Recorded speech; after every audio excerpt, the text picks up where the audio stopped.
Hi friends, welcome to மண்வாசம் channel. இன்றைக்கி பார்த்தீங்கன்னா நல்லா சூப்பரான ஒரு இட்லிக்கு தாங்க சைட் டிஷ் பார்க்க போகிறோம். அதுவும் பருப்பு எதுவும் தேவையில்லை. டக்குன்னு ஒரு 10 நிமிஷத்தில் செஞ்சு முடிச்சிடலாம். அது எப்படி செய்யலான்னு பார்க்கலாம் வாங்க. அதுக்கு முதல்ல ஒரு கேஸ் ஆன் பண்ணிட்டு ஒரு வானல் வச்சுக்கோங்க. கொஞ்சமாக ஒரு டேபிள் ஸ்பூன் அளவுக்கு எண்ணெய் விட்டால் போதும், ரொம்ப விட தேவையில்ல. சோம்பு ஒரு டேபிள் ஸ்பூன் அளவுக்கு சோம்பு சேர்த்துக்குங்க. 3/4 டீஸ்பூன் அளவுக்கு கசகசா, 2 டேபிள் ஸ்பூன் அளவுக்கு பொட்டுக்கடலை, அரை மூடி தேங்காய் சேர்த்துக்கலாங்க. ஒரு 10லேருந்து ஒரு 12 பல் பூண்டு சேர்த்துக்கலாங்க. நான் தோல் உரிக்காத தான் சேர்க்குறேன்.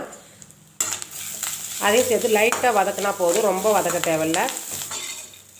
இந்த அளவுக்கு வதங்கினா போதுங்க. இப்போ நம்ம கேஸ் ஆஃப் பண்ணிவிட்டு இதை எடுத்துக்கலாம். அவ்வளோதாங்க. இது நல்லா ஆறுனதும் கொஞ்சம் தண்ணி ஊற்றி கொஞ்சம் பேஸ்ட்டாக அரைச்சி எடுத்துக்கலாங்க. இப்போ திரும்பவும் அதே வானலில் கொஞ்சமாக எண்ணெய் சேர்த்துங்க. அதாவது ஒரு குழி கரண்டி அளவுக்கு எண்ணெய் சேர்த்துக்குங்க. இது பார்த்திங்கன்னா பட்டை, கிராம்பு, ஏலக்காங்க, பிரிஞ்சி இலை, ஒரு 4 நம்பர் கிராம்பு சேர்த்துங்க, 2 ஏலக்காய், பட்டை கொஞ்சமாக பிரிஞ்சி இலை சேர்த்துங்க. அது சேர்த்ததும் நல்லா ஒரு மீடியம் சைஸ் வெங்காயத்தை நீல வாக்கில் கட் பண்ணி வச்சுக்கிறேன். அதையும் நம்ம இதில் போட்டுக்கலாம். அது கூடவே ஒரு 4 பச்சை மிளகாய் நீல வாக்கில் கட் பண்ணி வச்சுக்கிறேங்க, அதையும் சேர்த்துக்கலாம். வெங்காயம் ரொம்ப வதங்க தேவையில்ல, ஒரு 3/4 பாகம் வெந்தால் போதும். இந்த அளவுக்கு வதங்கினா போதுங்க. வெங்காயம் ரொம்ப வதங்க தேவையில்லை. இப்போ நான் ஒரு 2 மீடியம் சைஸ் தக்காளியை சின்னதாக கட் பண்ணி வச்சுருக்கேங்க, அதையும் சேர்த்துக்கலாம். அதையும் சேர்த்து நல்லா வதக்கி விடுங்க.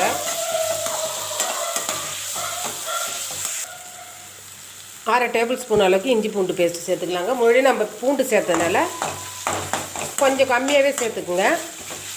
அதையும் சேர்த்து அதனுடைய பச்சை வாசனை போகிற அளவுக்கு நம்ம வதக்கிக்கலாம்.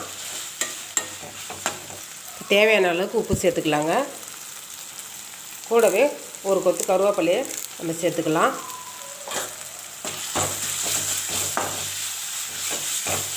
நம்ம உப்பு சேர்த்து வதக்கும் போது சீக்கிரமாக வதங்கிடும் அந்த தக்காளி. அதனால் முன்கூட்டியே நம்ம உப்பு சேர்க்கறது நல்லது. ஒரு 1/4 டீஸ்பூன் மஞ்சள் சேர்த்துக்கலாங்க. 1 டீஸ்பூன் அளவுக்கு காஷ்மீரி சில்லி பவுடர் சேர்க்குறேன். 1 டேபிள் ஸ்பூன் அளவுக்கு தனியா சேர்த்துக்கிறேங்க. தனியா கொஞ்சம் கூடுதலாக சேர்த்துக்குங்க. அதையும் சேர்த்துட்டு நல்லா அதனுடைய பச்சை வாசனை போகிற அளவுக்கு நல்லா வதக்கிக்கலாம்.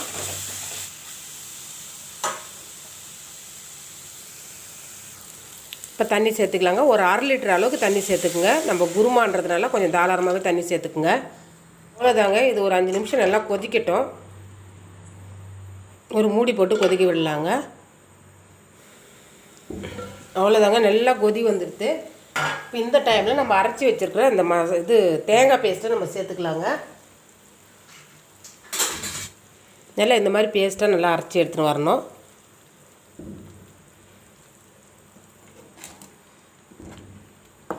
பொட்டுக்கல்லாம் சேர்த்துக்கிறதுனால கொஞ்சம் கெட்டி கட்டும், கொஞ்சம் கரைச்சி விடுங்க. அவ்வளோதான். நல்லா கொதி வரட்டும்.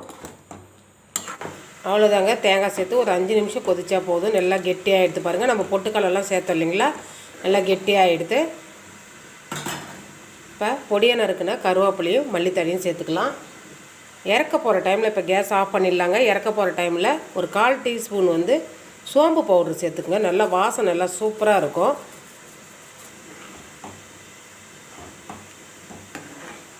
இப்போ சூப்பரான இட்லிக்கு ஒரு சைட் டிஷ் குருமா ரெடி ஆகிடுச்சு.